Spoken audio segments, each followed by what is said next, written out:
money went from $400 a month to $350 a month. He ended up pretty much on the street. Him and Manuel Perry, who actually was the stuntman, did a lot of the stunts for Rigno. Yeah, for the Hulk. Yeah.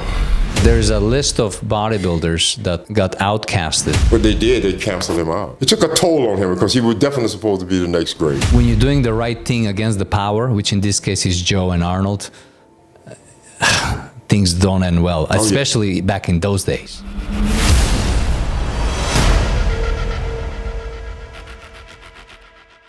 Don't you think that anybody else has a chance to beat you like Robby Robinson? No, come on, Joe.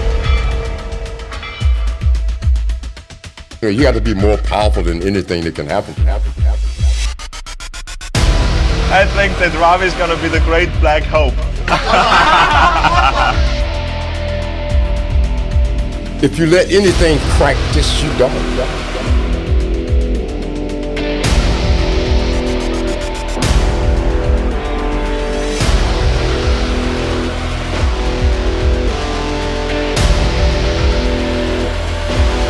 When he flipped it off, everybody was like,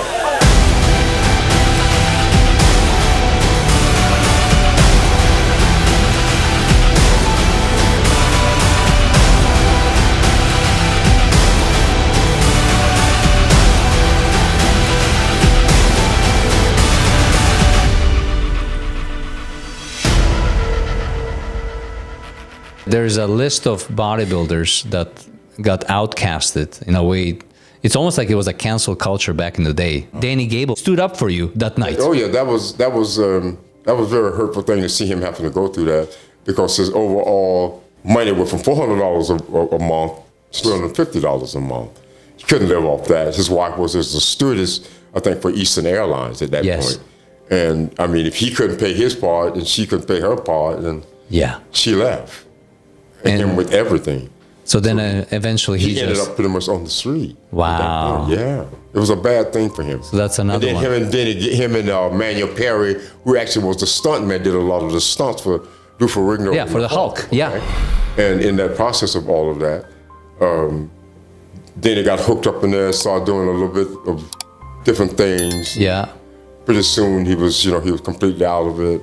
Yeah. And then they got him and put him back on the flight, sent him back to Iowa because he was from Iowa. Wow. He was the next good-looking guy that's supposed to be in there, the next pretty boy.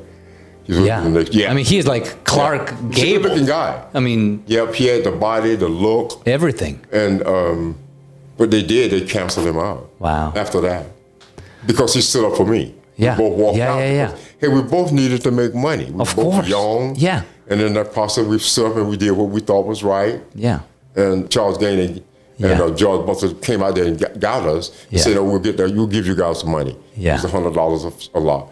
So everybody felt better, but from that point on, then it was downhill. Yeah, but you know, because he had a Weider contract, $400 a month. When you're doing the right thing against the power, which in this case is Joe and Arnold, things don't end well, especially back in those days. Yeah, I mean, it was a bad scene. He ended up going back to Iowa, becoming a preacher. Yeah. And eventually had a heart attack. Wow. Died young, 50s or something like that. It took a toll on him because he was definitely supposed to be the next great. Yes. Yeah. Tall guy.